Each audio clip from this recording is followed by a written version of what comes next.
نحمده ونصلي ونسلم على رسوله الكريم وبعد فأعوذ بالله من الشيطان الرجيم. بسم الله الرحمن الرحيم. شهر رمضان الذي أنزل فيه القرآن. الآية صدق الله العظيم. رب اشرح لي صدري ويسر لي أمري واحلل عقدة من لساني يفقه قولي. سبحانك لا علم لنا إلا ما علمتنا إنك أنت العليم الحكيم. اللهم صل وسلم على سيد الأنبياء والمرسلين محمد وعلى آله وأصحابه ومن تبعهم بإجماع إلى يوم الدين. در قدم نخست عرض سلام و ادب و احترام دارم خدمت تمام بینندگان عزیزی که برنامه خودشان یعنی پاسخ نور را بیننده هستند. امیدوار هستم که بنده ساعتی که در خدمت شما می باشم بتوانم برنامه مفیدی را برای شما برادران و خواهران عزیز خود ارائه کنم. بنابراین شما برنامه را به طرز لایف و زنده بیننده هستین که امروز چهارشنبه دهم ماه مبارک رمضان سال 1445 هجری قمری که مصادف است با اول ماه حمل سال 1403 هجری شمسی.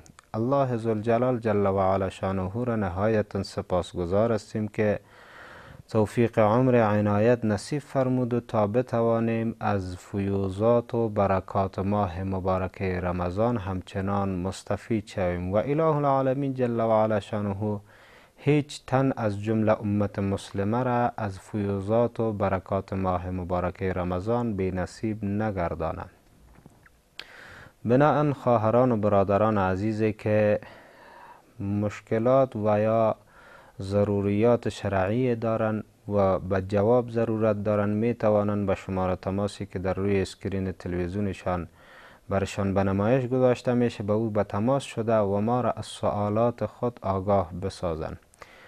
مطلب مهم و تأسف آمیز را می توانم برای شما بگویم که تماسی که شما عزیزا به برنامه میگیرین متاسفانه مستقیم به برنامه وصل نمیشه بنابر مشکلات تکنیکی که ایجاد شده، لیکن همکاران ما سوالات شما را گرفته و بر ما انتقال میتن. ما هم به حد توان بشر برای شما جواباتی را ارائه میکنیم.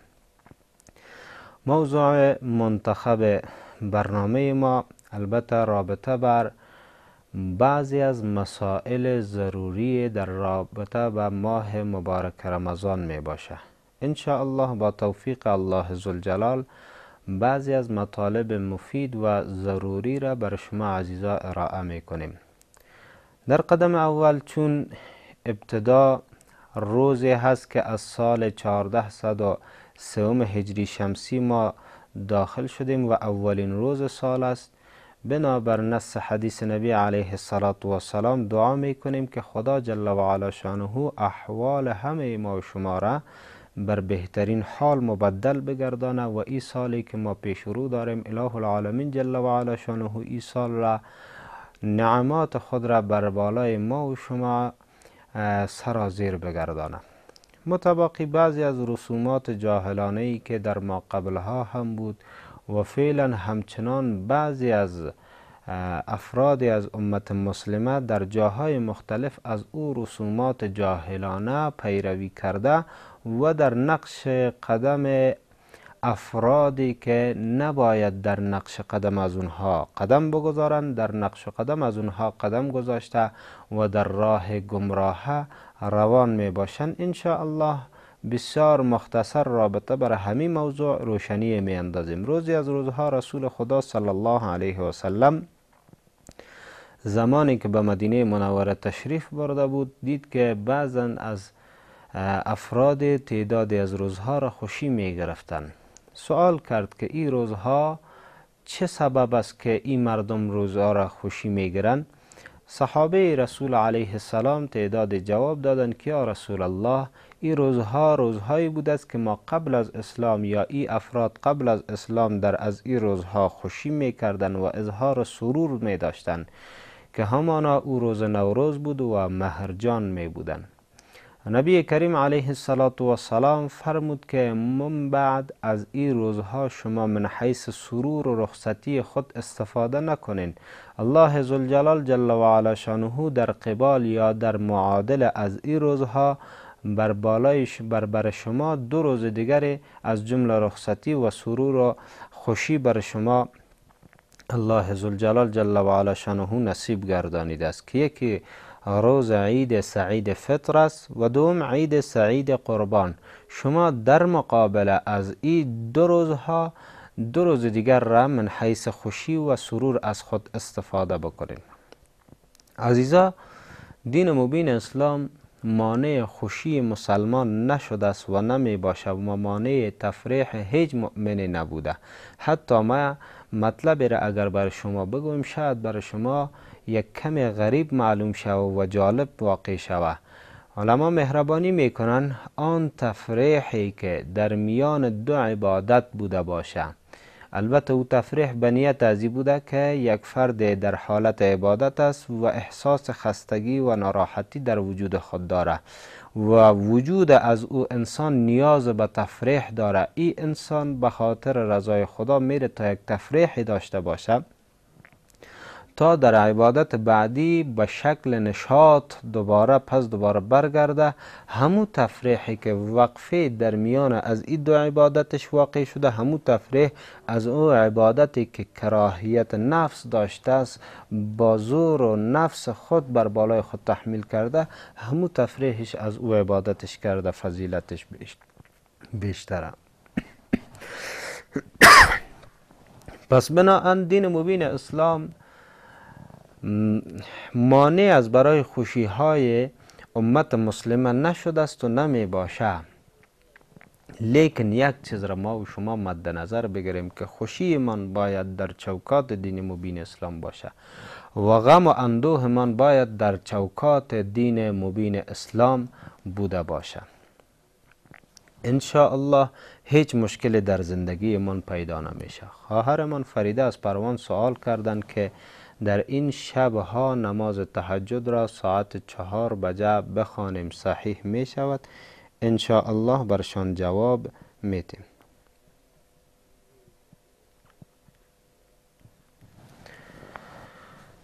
پس بناهن رسول اکرم صلی الله علیه و سلم ما امت مسلمه و امت خود را دستور داد که دیگر من حیث خوشی از این روزها شما استفاده نکنید و امت مسلمه مأمور هستند که از نگاه پوشاک، از نگاه خوراک، از نگاه نشست و برخاست باید مخالف به همراه کفار، مشرکین، یهود و نصارا، مجوسی ها و ابعاد مختلف از عقاید باید این مسلمان ها مخالفین باشند به همراه از این دسته از افراد.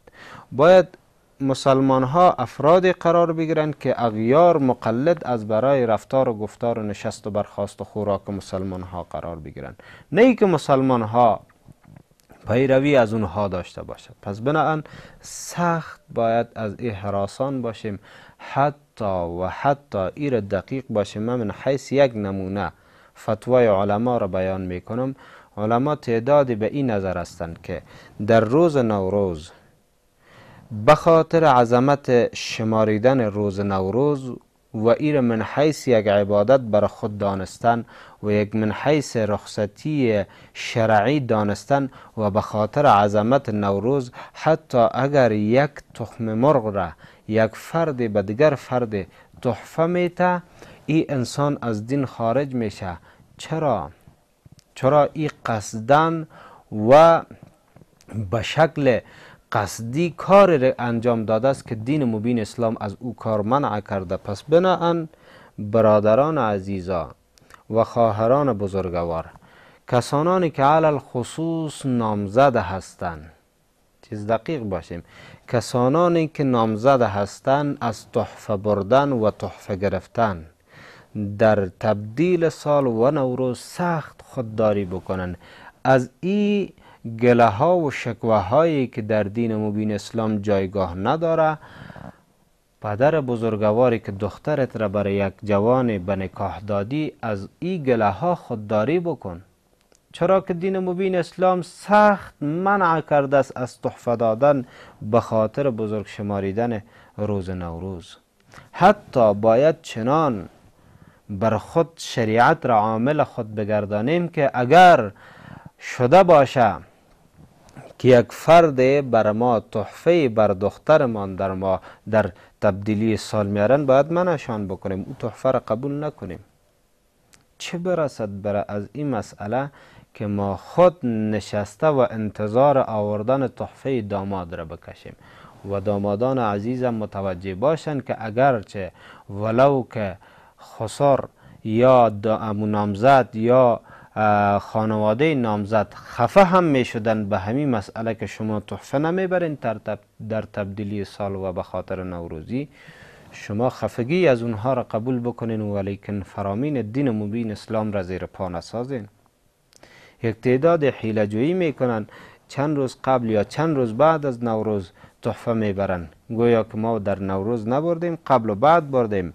ببینیم عزیزان، با دین مبین اسلام چلول نکنیم، فریب خود را نتیم. این حقیقتا یک فریبی است که ما برای خود میتیم. خب به هر صورتش عزیزان، مطالب مهم و ضروری بود که رابطه بر تبدیلی سال مطالب را برای شما به عرض رسانیدم. خدا کنه که من بعد به خاطر نوروز نه در امسال نه سالهای آینده و هیچ کدام تحرک، نه از نگاه پوشش ما تغییرات بیاریم در پوشش ما، نه از نگاه خبرگیری دوستا تغییرات بیاریم، نه در نگاه خوراک خود کدام تغییرات بیاریم، نه هم در از این روزها بر کسی تحفه بدیم، نه هم در از این روزها از کسی تحفه بگیریم. ماه مبارک رمضان است. ماه مبارک رمضان ماه معزز و با برکت و مکرمی است نزد الله ذوالجلال. خوب دقیق باشیم عزیزا، احترام ماه مبارک رمضان را باید نگاه بکنیم. علما قبل از ما در از این مکان برای شما تفصیلات زیادی در رابطه با ماه مبارک رمضان در طول از این 10 روز و 8 روز و 9 روز برای شما 100% مطالب را بیان کردن. خدا کنه که مطالبی که بنده برای شما بیان میکنم مطالب تکراری قرار نگیره. علما بیان کردن، من که در رابطه بر احترام و نگه داشتن حرمت ماه مبارک رمضان برای شما بیان میکنم. خب برادر سوال کردن از بدخشان که در ماه مبارک رمضان باید چه نوع عباداتی را انجام داده شود که ان شاء الله بر سوال از اینها هم جواب گفته می شود.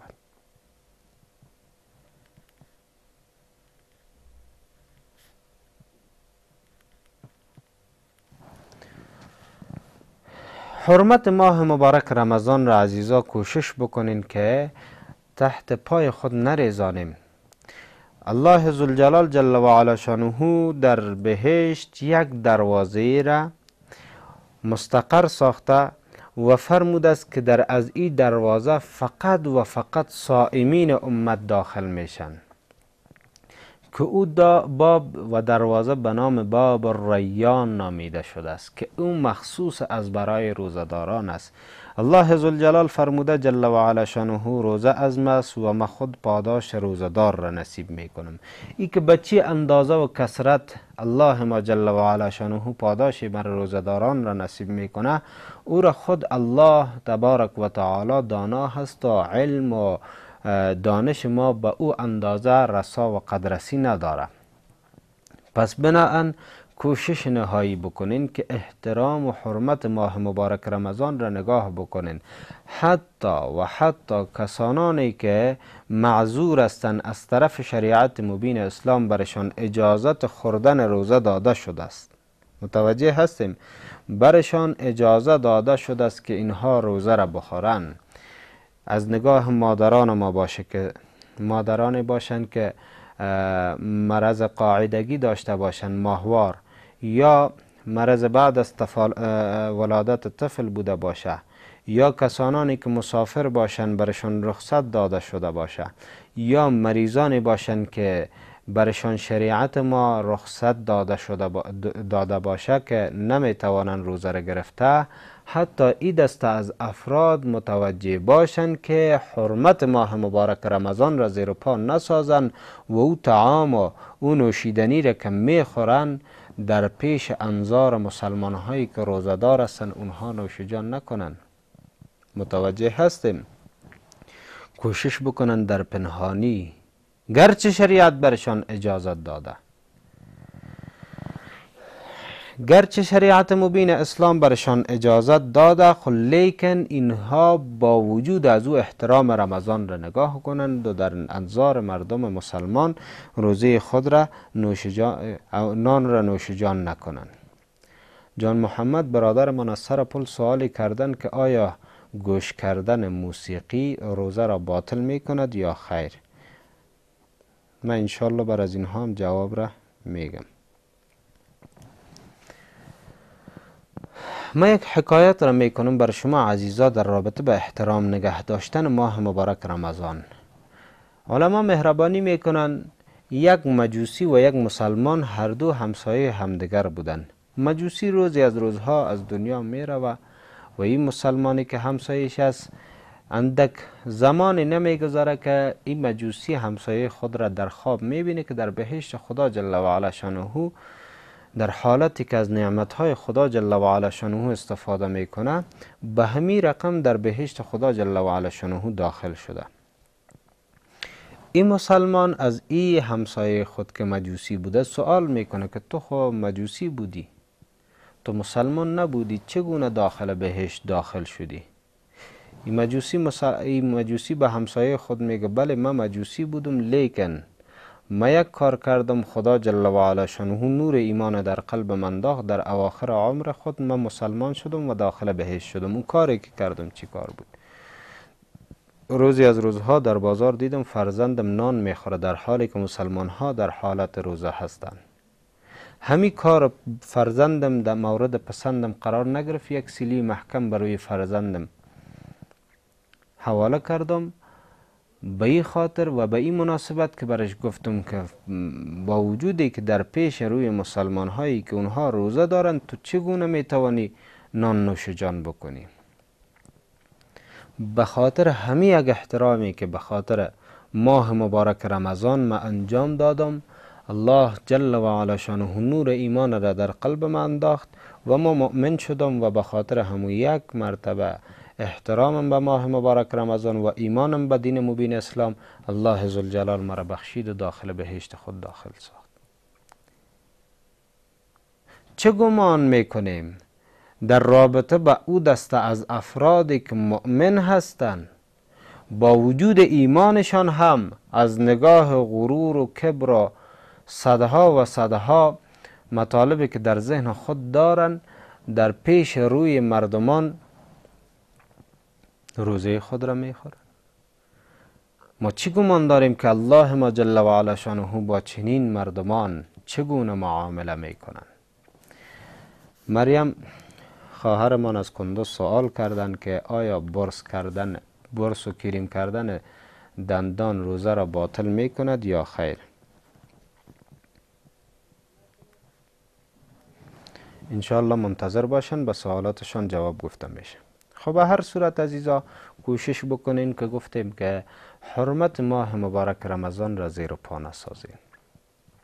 هر آن دسته از افرادی که با بی احترامی به طرف ماه مبارک رمضان نظر انداختن و با بی توجهی روزه ماه مبارک رمضان را اینها نوش جان کردن، الله ذوالجلال جل و علا شانه اونها را خسر دنیا گردانید و اونها را خسر الاخره همچنان میگردانه اگر بدون توبه از دنیا بروند. کوشش بکنیم که بدون اعذار شرعی هیچگاه به هیچ حالت روزه مبارکه ماه مبارک رمضان را نوش جان نکنیم.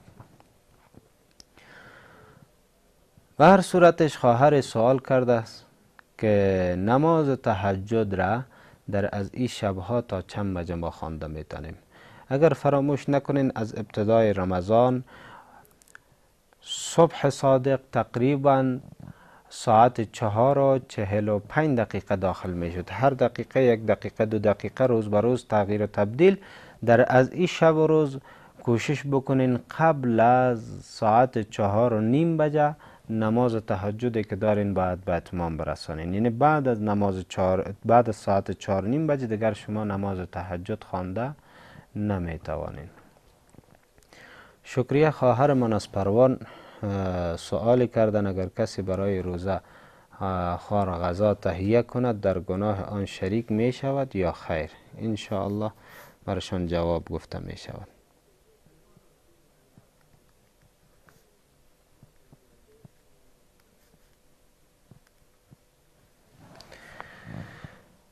سوال دومی که برادرمان کرده بودند که چه نوع عباداتی را در ماه مبارک رمضان آدم به کثرت انجام بده؟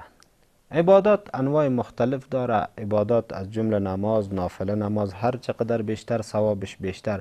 چنانه که رسول اکرم علیه السلام فرموده کدام فرائضی که در غیر از رمضان انسان انجام میده و کدام فرائضی که در ماه مبارک رمضان انجام گرفته می شود معادل به 70 فرائضی است که در غیر از رمضان صورت میگیره و کدام نوافلی که در ماه مبارک رمضان انجام میتن به نسبت به نوافلی که در غیر از رمضان به اندازه فرضی است که در غیر از رمضان انجام داده باشند.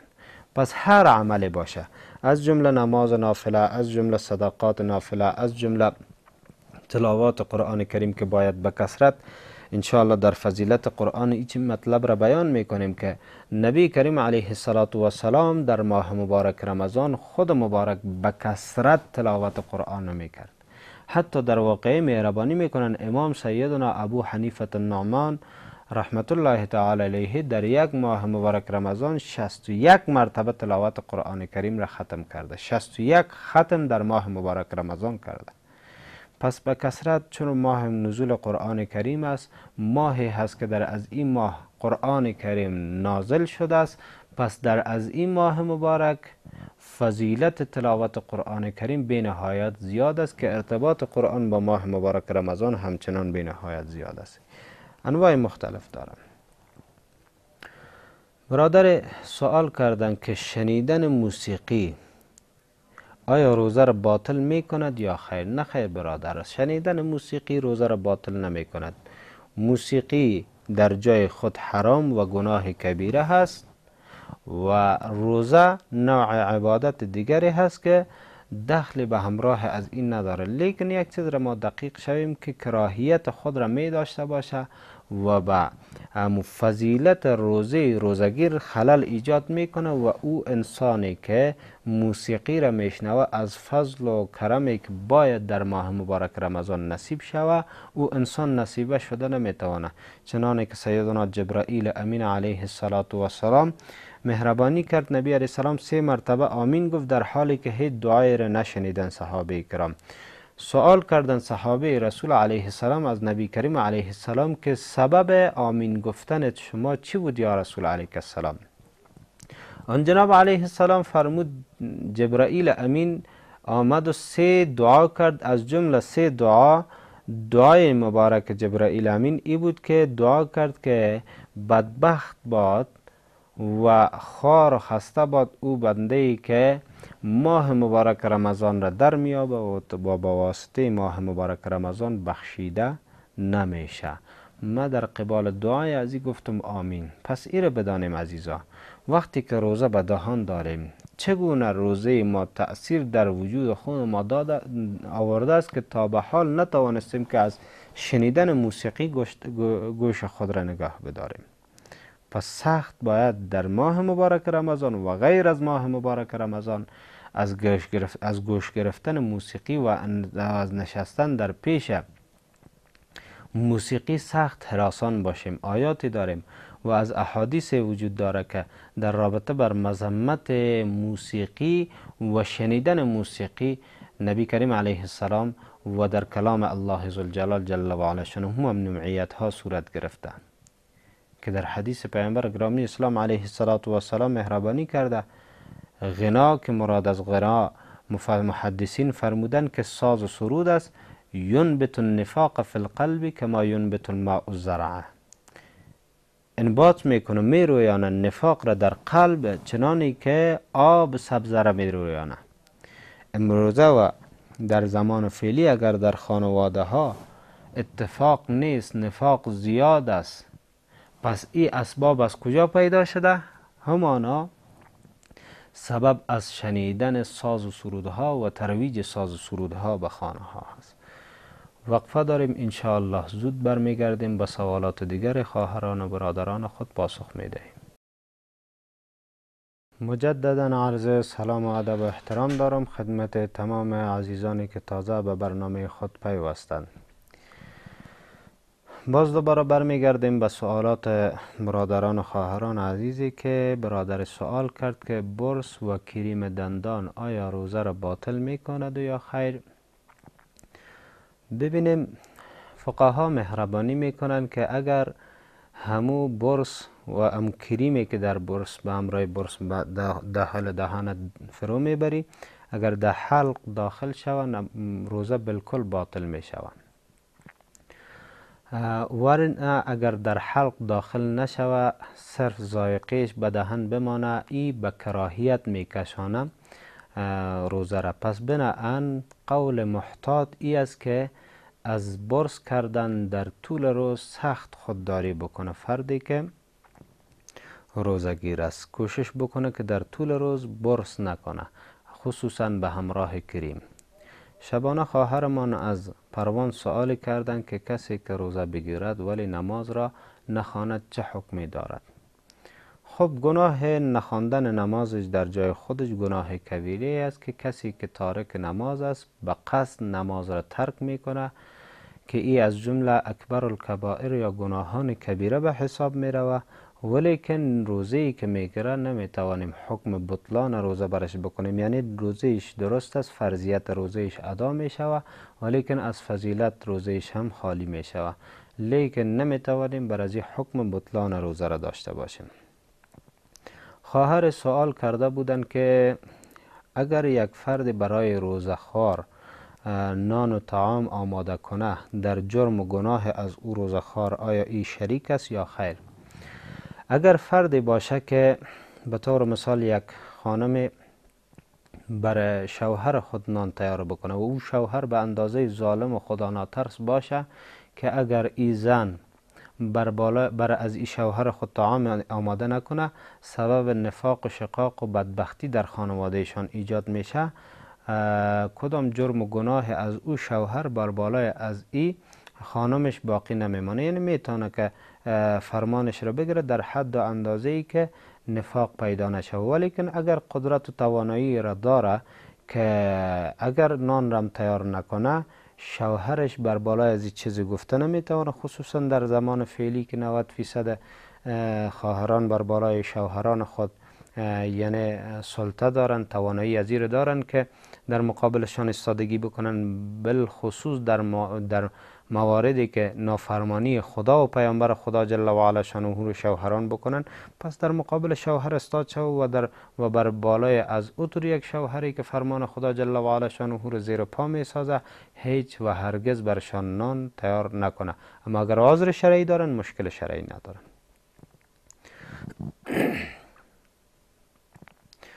سید مشهود برادرمان از تخار سوال کردند که آیا این واقعیت دارد که تقدیر انسان بسته می شود یا خیر؟ ببینیم عزیزا، مقادیر بنی آدم بالوصف نوشته شده است. یک چیز را دقیق شویم در رابطه به موضوع تقدیر. یک چیز ما وضاحت بدم که خواهران و برادران خوب دقیق شوند که بسیار مهم است. تقدیرات بنی آدم بالوصف نوشته شده است، نه بالحکم. یعنی به این معنا که به طور مثال ما اینجا نشستیم، محمد رفی فرزند فلان در روز چهارشنبه در برنامه تلویزیونی پاسخ نور در فلان مکان میره و به مردم سخن میگه. یعنی میروه و سخن میگه بالوصف نوشته شده است. به این طرز نوشته نشده است مقادیر که محمد رفیع در روز چهارشنبه باید در تلویزیون بروه و به مردم سخن بگوید. متوجه شدیم؟ اگر بالحکم نوشته شود پس انسان سلب اختیار میشه، یعنی گویا که انسان دیگر هیچ اختیار نداره. اگر ما به چنین عقیده جبریه باشیم که انسان هیچ اختیار نداره، هر کار را خدا میکنه، باز اینجا نسبت ظلم به خدا داده می شود. پس وقتی که یک انسان قتل بکنه، یک انسان دزدی بکنه، یک انسان شراب بخوره و اونجا هم در تقدیر بر از این نوشته شده باشه که بله این انسان قتل بکنه، شراب بخوره، نماز نخوانه و امثال از این مطالب، پس این انسان دیگه سلب اختیار میشه. پس العیاذ بالله اینجا نسبت ظلم به خدا جل و علا شانه میشه. پس گویا که العیاذ بالله خدا ظالم است، هم این انسان را مجبور کرده که چنین گناهان بکنه و هم این انسان را عذاب میده. نخیر، الله ذوالجلال مقادیر بنی آدم را گفتیم بالوصف نوشته کرده، یعنی به علم ازلی خود ای را میدانه که فلان ابن فلان به خواست خود و به اراده خود فلان روز نماز نمیخوانه، فلان روز روزه را میخوره، فلان کار ناشایسته را انجام میده، یعنی به قتل میرسانه فلان انسان ناگناه را، بیگناه را، یا دیگر امثالش. بالوصف به قدرت الله و به علم الله ذوالجلال نوشته شده است که او انسان به خواست و اراده خود این کارها را انجام میده. پس اینجا مقادیر بنی آدم به این شکل نوشته شده است. بله، همه مقادیر از ابتدای خلقت زمین و آسمان که الله ذوالجلال بر قلم دستور داد که بنویس تا به آخرت یا مادام قیامت چی واقعاتی که رخ میده تو بنویس. پس اون مأمور بوده است که باید بنویسه. پس از این هیچ کسی انکار کرده نمیتواند. اما کوشش بکنیم در عقیده جبریه خود را داخل نسازیم که انسان را مجبور محض بدانیم که باز اینجا خدای نخواسته مشکلات زیاده در عقیده ما و شما پیدا میشه. خب، رابطه بر صدقه فطر دوستی سوال کردن که صدقه فطر، گرچه صدقه فطر خب در اخیر رمضان باید جواب گفته شود، خب بس سوالاتی است که برادران و خواهران میکنن و اگر یک فرد مؤمن و مسلمانی که قبل از غروب آفتاب روز اخیر رمضان و قبل از طلوع فجر صادق روز عید اگر همو صدقه فطر خود را استخراج میکنه کدام مشکل شرعی نداره بنابر قول فقهای کرام. چرا؟ همو ضرورتی که فقرا می داشته باشند می توانند قبل از عید برای خود تهیه بکنن و خود را آماده برای خوشی عید داشته باشند. بنان اندکی برای شما توضیحات در رابطه با مسئله صدقه فطر داشته باشم که این بسیار مهم است. صدقه فطر بر بالای هر فردی از افراد مؤمن و مسلمانی که در ماه مبارک رمضان به دنیا بودند حتی قبل از غروب آفتاب روز اخیر ماه مبارک رمضان، یعنی در 29 رمضان یا 30 رمضان قبل از غروب آفتاب اگر یک طفل در خانواده یک مسلمان پیدا میشه و به قول قبل از طلوع فجر صادق روز عید، یعنی روز اخیر رمضان که فردایش عید باشه، در همین روز قبل از طلوع فجر صادق اگر در خانه یک طفل در خانه یک انسان مسلمان طفل به دنیا میاد، باید این انسان صدقه فطر از او را بده.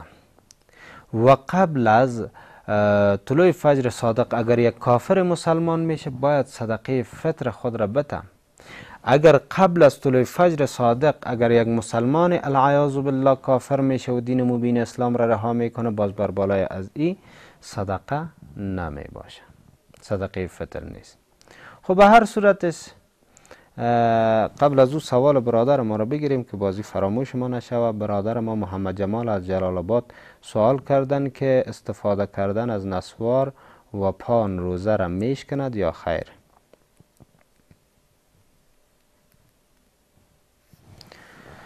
انشاءالله برشان جواب گفته میشه. خب صدقه فطر ما از چند چیز صدقه و معادل از او را از نگاه پول نقد میتانیم داده. از آرد و گندم، از گندم و آرد گندم، از هر دویش 2 کیلو قول احتیاطی، گرچه خورد کم 1 چارک یا 1 کیلو 750 گرم، خب قول احتیاطیش همی است که 2 کیلو از گندم باشه یا از آردش باشه. قیمت روزش محاسبه میشه، پول نقد میتن یا خود از اون مال را میتن. اگر از جو باشه 2 برابر همی 4 کیلو، اگر از خرما باشه 4 کیلو و اگر از کشمش باشه 4 کیلو. معادل قیمت فعلی خود از این کشور، در هر کشوری که هر نرخی که موادی که برای شما نام گرفتم امی اندازه مقدار سنجیده میشه، خود از اینها به فقرا تقسیم میشه یا مقدار پولی که معادل از اینها برابر میشه. هر فی نفری که در خانواده هستن باید که صدقه فطر خود را، البته او کسانی که صاحب نصاب هستند، بر بالای فقرا واجب نیست، بر بالای مساکین واجب نیست، بر بالای کسانی که صاحب نصاب هستند. نصاب زکات را همه ما و شما میدانیم، فقط فرقی که در میان نصاب زکات و نصاب صدقه فطر ای است که در زکات حولان حول شرط است، یعنی 1 سال از سرمایه بگذرم و از نصابت بگذره که تا تو زکات بتی واجب شو بر بالایت. اما مسئله صدقه فطر مثال مسئله زکات نیست. اگر شب عیدم که تو صاحب نصاب شوی، صدقه فطر بر بالای خودت واجب است و از خود و فامیل خود باید صدقه فطر استخراج بکنیم. کسانی که مریض هستند یا مریض دارند، مریضیشان به حد و اندازه ای است که توانایی گرفتن روزه را ندارند و در آینده هم امید از ایره بر از اینها برده نمی شود که اینها شاید در آینده همین مریضیشان جور شود که قضایی را بیارن، باز اینها از هر فی روزی که روزه خوردن باز به همین اندازه مقدار روزی که برای شما بیان کردم صدقه فطر باید بدن.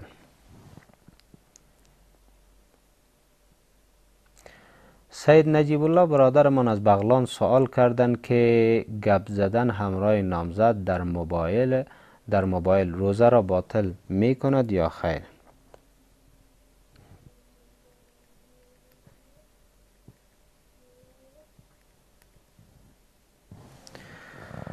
خب برادر سوال کرده بودند که نسوار و پان روزه را میشکناند یا خیر؟ بله، 100% نسوار، پان، سیگارت و امثال از این دخانیات همه از اینها ناقض از برای روزه هستند، بدون شک روزه را از بین میبرند و باطل میسازند. برادری گفتیم سید نجیب الله از بغلان سوال کردند که در روز ماه مبارک رمضان به همراه نامزد کلام کردن، سخن زدن آیا روزه را باطل می کند یا خیر؟ نه خیر برادر عزیز، به همراه نامزد سخن گفتن در تلفن هیچ ضرری بر روزه تو نداره.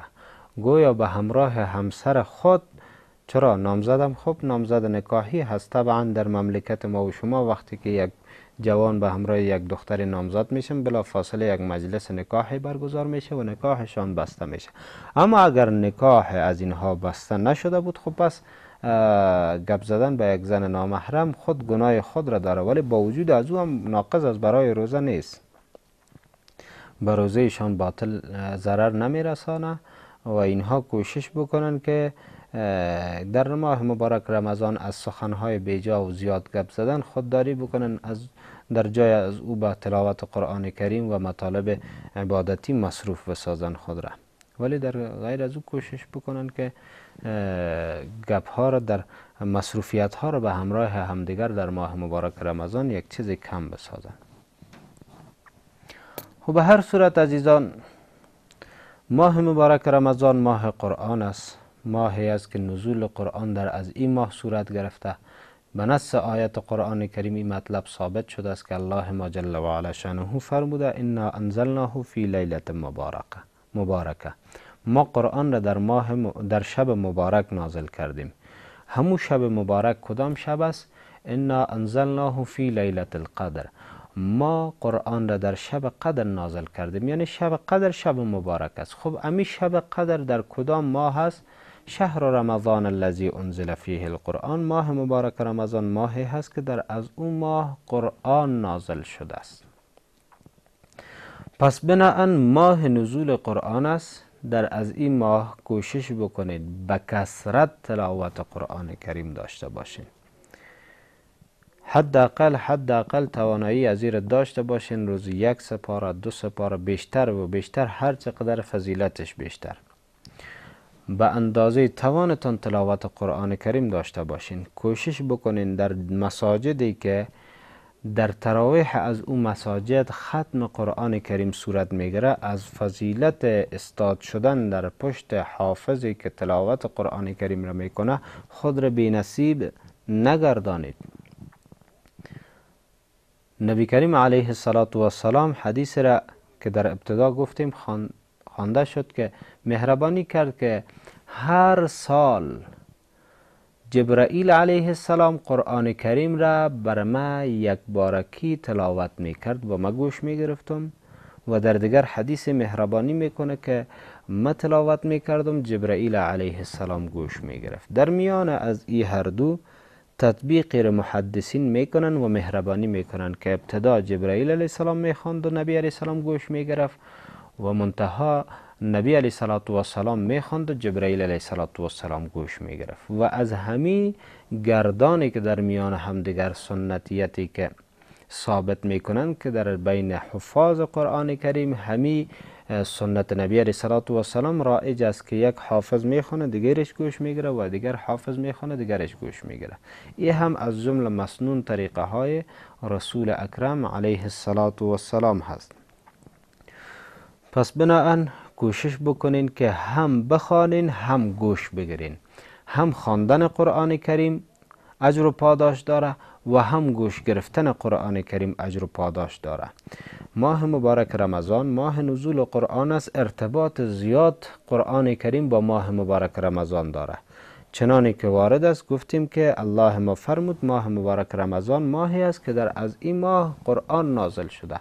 شاید سوال در ذهن برادران و خواهران بگذره که قرآن کریم در طی 23 سال نازل شده است، چگونه امکان داره که در ماه مبارک رمضان قرآن کریم نازل شده باشه؟ ببینیم عزیزان، یکی نزول قرآن کریم یک بارگی و یکی نزول قرآن کریم پارچه پارچه و آیت رکوع سوره هست. یک بارگی قرآن کریم از لوح محفوظ به آسمان دنیا در شب قدر و در ماه مبارک رمضان نازل شده. متباقی از آسمان دنیا بر بالای رسول خدا صلی الله علیه و سلم در طی 23 سال از زمان وظیفه رسول خدا صلی الله علیه و سلم بر مبارک علیه السلام نازل شده. پس این هیچ تعارض به همراه همدیگر نداره. عجبا، قرآن کریم هم از جمله معجزه هایش ای است که پارچه پارچه، آیت رکوع سوره نازل میشه و یک جا جمع میشه و تا با مادام قیامت یک جا میمانه و هیچ فردی از افراد قدرت تحریف قرآن کریم را پیدا نمیتوانه. این خود متمایز کننده از برای کتب ما قبل آسمانی است که از جانب الله نازل شده. اگر تورات شریف، اگر انجیل و زبور و صحف دیگر نازل شدن، یک جا بر انبیای وقت داده شدن، لیکن بلا فاصله اختلاف در میانشان پیدا شد و تحریف ها وجود شد در بینشان. اما این خود برکت و فضیلت و اعجاز قرآن کریم است که پارچه پارچه نازل میشه و یک جا جمع میشه و تحریف کرده نمیشه. و کتب ما قبلی چنانه که گفتیم یک جا نازل میشه، یک بار نازل میشه، بر بالای یک فردی نازل میشه، لیکن بلا فاصله اممی که در ما بعد به وجود میان تحریف در کتاب های الله ذوالجلال جل و علا شانه می کنند. پس عزیزا مطلبی بود که به ذهنم رسید که این خود از جمله معجزات کلام الله ما جل و علا شانه هست. پس به هر صورت عزیزا مطالب خود را جمع بندی می کنیم که چنانی که از ابتدا شروع کردیم بحث خود را، که ابتدا روز از سال هجری شمسی است که ما داخل هستیم که اول ماه حمل سال 1403 هجری شمسی است. مطالبی که در تحویل سال هجری شمسی مطلب را بیان کردم که از رسول خدا صلی الله علیه وسلم منقول بود که مبارک علیه السلام از خوشی و خوشی کردن و تحفه دادن و مطالب خوشی و عظمت شماریدن از این روزها سخت امت خود را منع کرده و همیش دستور مخالفت مشرکین و یهود و نصارا و مجوسی و همسال از اینها را بر ما و شما داده. از این مطالب در از این روزها سخت خودداری بکنین و با این خوش باشیم که ما الحمدلله مؤمن هستیم و ما از خود روز خوشی داریم و هر کسی از خود مراسمی داره.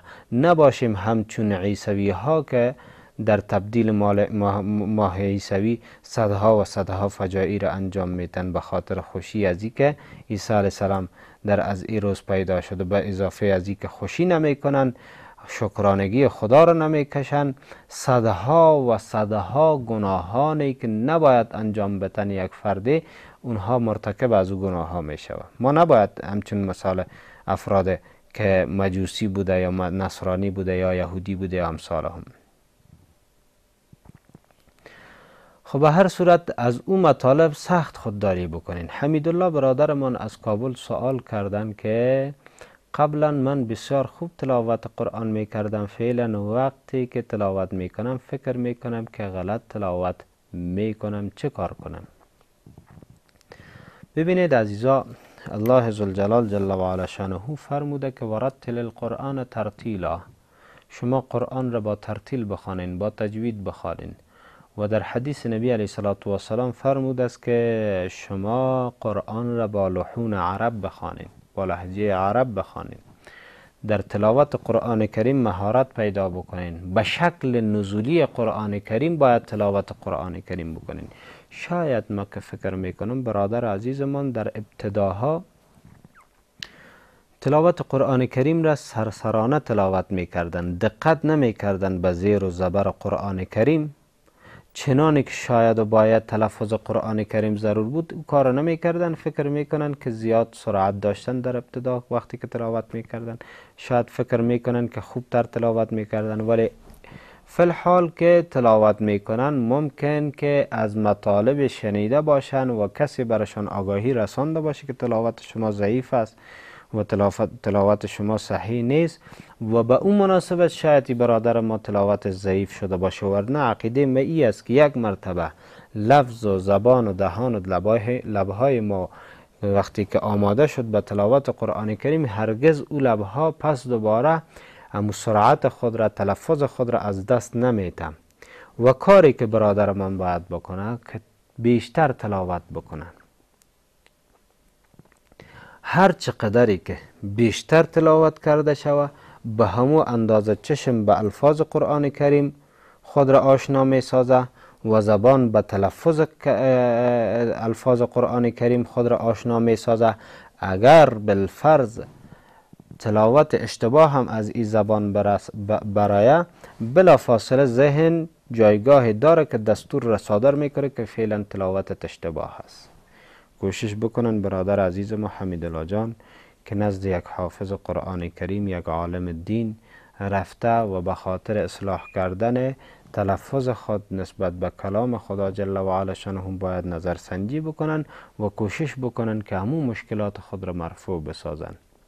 خب به هر صورتش گفتیم که کلام خدا جل و علا شانه قرآن کریم کلام لا ریب اله العالمین است، فضیلت زیاد داره. اگر ما از فضائل از این تلاوت بحث بکنیم شاید ساعتها را در بر بگیره، لیکن یک حدیثی از نبی علیه السلام برای شما انتقال میتم. رسول اکرم علیه السلام در حدیث فرمود که هر حرفی از قرآن کریم برای شما 10 حسنه الله ذوالجلال نصیب میکنه. لا اقول لكم الف لام میم حرف بل الف حرف و لام حرف و میم حرف. نبی علیه السلام در ادامه توضیح از همین مسئله خود فرمود که ما بر شما نمیگم که الف لام میم یک حرف است، بلکه الف حرف جداگانه است، لام حرف جداگانه است، میم حرف جداگانه است. یعنی با صرف از اینمی که تو تلفظ میکنی که الف لام میم، الله ذوالجلال جل و علا شانه برای تو 30 درجه و 30 مقام نصیب میکنه و با توسط انیمی سه حرفی که تو تلفظ کردی 30 گناهت رو محو میکنه و با توسط از انیمی 3 حرفی که تو تلاوت کردی 30 درجه مقامت رو بالاتر میبره. پس کوشش بکنیم که قرآن کریم تلاوت بکنیم. در حدیث وارد است که در صحرای آخرت الله ذوالجلال جل و علا شانه بر امت مسلمه خطاب میکنه تلاوت قرآن بکو، آخرین مکان و آخرین جایگاه تو در جایی است که آخرین حرفی از قرآن را که در ذهن داری تلاوت میکنی. یک افسوسی اگر بکشیم ببینیم اگر در از او صحرا بر ما خطاب شود که شما تلاوت بکنین و آخرین آیتی که تلاوت میکنین و آخرین حرفی که تلاوت میکنین آخرین مقامی است که در از اونجا استاپ میشین شما، ما به چه اندازه شاید در از اونجا به حالت آهستگی تلاوت بکنیم که مقام ما بالاتر بروه. لیکن چرا همین فکر ما در دنیا نمی کنیم؟ خصوصا علی الخصوص در نمازهای تراویح ما حفاظ کلام الله ذوالجلال چرا این اندیشه را نمی داشته باشند که یک چیز آهسته تر، با تأنی تر، با وقارتر تلاوت قرآن کریم نکنن؟ ضرور نیست که در یک شب ما 3 سپاره بخوانیم، 4 سپاره بخوانیم، 5 سپاره بخوانیم، لیکن سرعت تلفظ ما به آن اندازه بیشتر و زیادتر باشه که حتی تلفظ خود را خود ما هم ندانیم و سامعین هم ندانند که چی خوانده میشه. 1 سپاره 2 سپاره نهایتا خوانده شود، ولیکن یک چیزی با تأنی خوانده شود که همون تلفظی را که ما میکنیم، حداقل تجویدی را که تلفظ میکنیم در تجوید ما غلط نیاید، در زیر و زبر قرآن کریم تحریف معنا نشود و قرآن کریم را چنانی باید تلاوت بکنیم که نازل شده نشود خدای نخواست بعضا اوقات حتی با یک زیر و زبر کردن کلام الله ذوالجلال معنا تغییر میکنه. من یک مثال به همین مطلب بیان میکنم. و اذ ابتلی ابراهیم ربه بکلمات فاتمهن. و اذ ابتلی ابراهیم ربه، ابراهیم فتحه داره، ربو بای ربو زمه داره. معنا درست است، به این شکل معنا میشه وقتی که ابراهیم را پروردگارش امتحان کرد. پس معنا غلط نشد، تلفظ درست است. اما یک کسی که اگر تلاوت میکنه و اذ ابتلا ابراهیم ربه، میم ابراهیم را زمه میته و بای ربه را کسره میته، فتحه میته، پس بالعکس میشه معنا چگونه باز میشه؟ و اذ ابتلا ابراهیم ربه، باز معنا اینطور میشه وقتی که امتحان کرد ابراهیم پروردگار خود را. معنا بالعکس بالکل منعکس شد و معنا حتی و قول امام ابو حنیفه رحمت الله علیه نماز فاسد میشه. کوشش بکنیم در تلفظ قرآن کریم یک چیز با تأنی و با فکر تلفظ بکنیم. عزیزا و بیننده ها، وقت برنامه ما تمام شده است. تا به برنامه بعدی شما را به الله بی نیاز می سپارم. السلام علیکم و رحمت الله و برکاته.